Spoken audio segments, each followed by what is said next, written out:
सभी स्टूडेंट का मेरे YouTube चैनल पर स्वागत है।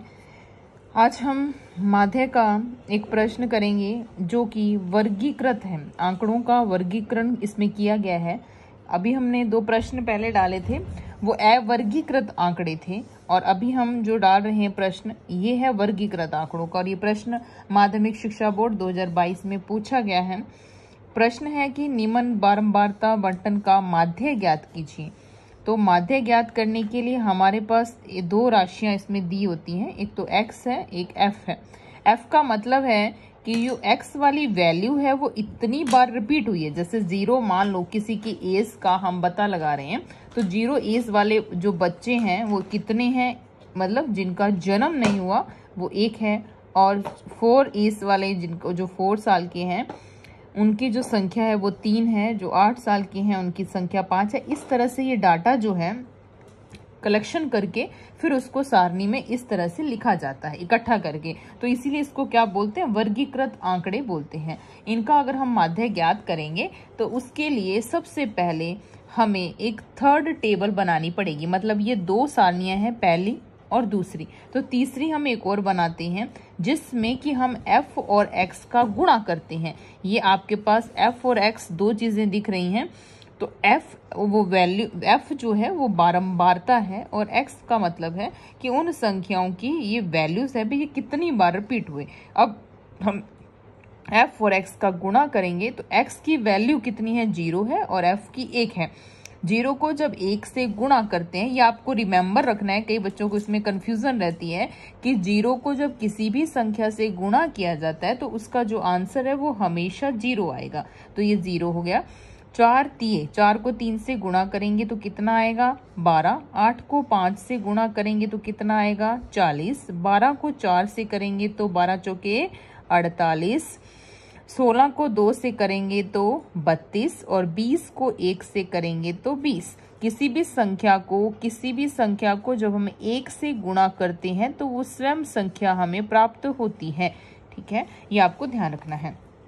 अब हम सबसे पहले क्या करते हैं, f के जो बारंबारताएं जो हैं उनका हमें योग करना होता है। किसका योग करना होता है, बारंबारताओं का। और एक हमें योग करना होता है f(x) के सभी जो मान है उनका करना होता है। तो f का अगर हम योग करेंगे तो f की जो वैल्यूज हैं वो कितनी है, 1, 3, 5, 4, 2, 1। तो f का जो टोटल करेंगे तो 1 और 3 4, 4 और 5 9, 9 और 4 13, 13 और 2 15, 15 और 1 16। तो ये कितने हो गए, 16 हो गए। फिर हम योग करेंगे fx का, तो fx का योग कितना होगा, 0। मैंने कल आपको बताया था कि इकाई के अंक के नीचे इकाई का अंक लिखना है आपको। अगर आपको योग करने में प्रॉब्लम होती है तो आपके लिए एक वीडियो और डाल दिया जाएगा जिसमें योग और घटाव और जो दशमलव वाले गुणा और भाग है वो आपको बता दिए जाएंगे। तो इनका अगर हम टोटल करेंगे तो 8 और 2 10, 10 और 2 कितने हो गए, 12। अब 12 में इकाई का अंक कितना है, 2 है, और जो दहाई का अंक है उसको हम हासिल के रूप में दूसरी तरफ लिखेंगे। 1 और 1 कितने हो गए, 2। 4 और 2 कितने हो गए, 6। 6 और 4 हो गए 10। 10 और 3 13। 13 और 2 कितने हो गए, 15।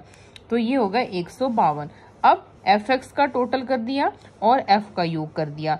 फिर इसका फॉर्मूला लिखेंगे। जब हम वर्गीकृत आंकड़ों का माध्य ज्ञात करते हैं तो उसके फॉर्मूले का सूत्र होता है माध्य बराबर समीशन ऑफ fx बटे में समीशन ऑफ f।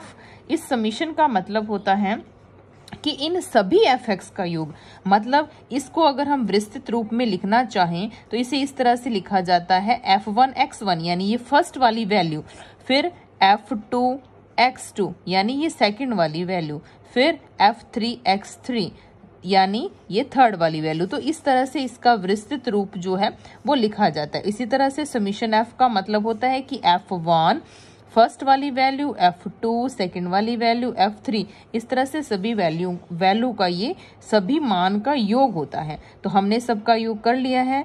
तो fx का योग आया हमारा 152 और f का योग आया है 16। fx का योग जो है हमारा वो आया है 152 और f का योग आया है वो आया है 16। तो अब हम क्या करेंगे, fx को जो है वो f के योग से लिखकर और इसको भाग देंगे, यानी आपको 152 को भाग देना है 16 से। जिन बच्चों को भाग में दिक्कत है वो पहले इस तरह से भाग करना भी सीख सकते हैं। तो हम एक साइड में 16 का जो पहाड़ा है उसे लिखेंगे, जैसे 16 दूना 32, 16 तीन 48, 16 चौके 64, 16 पंजे 80, 16 छक्के 96, 16 सत 112, 16 आठ 128, 16 नीम 144, 16 धा 160।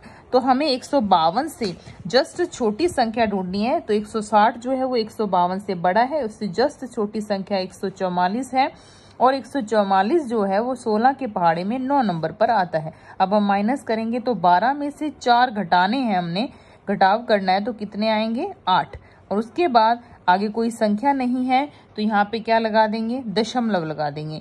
और अपनी तरफ से जब हम दशमलव लगाते हैं तो भाग को आगे बढ़ाने के लिए हम 0 लगाते हैं। यह बन गया है 80 और 16 के पहाड़े में हमें दिख रहा है कि 80 जो है वो कितने नंबर पर आता है, 5 नंबर पर आता है। तो इस तरह से हम इस भाग को जो है वो कंप्लीट करेंगे और इसका आंसर आ जाएगा 9.5। तो इस तरह के प्रश्न जो हैं वो माध्यमिक शिक्षा बोर्ड जो है हर बार हर पेपर में आपको देखने को मिलते हैं। जैसे कि ये क्वेश्चन जो है वो 2022 में पूछा गया था और पिछली बार नहीं पूछा गया है, तो इस बार पूरी संभावना है कि 2024 में ये प्रश्न पूछा जाएगा, क्योंकि इस बार सांख्यिकी की जो प्रश्नावली है उसका जो वेटेज है वो बढ़ा दिया गया है।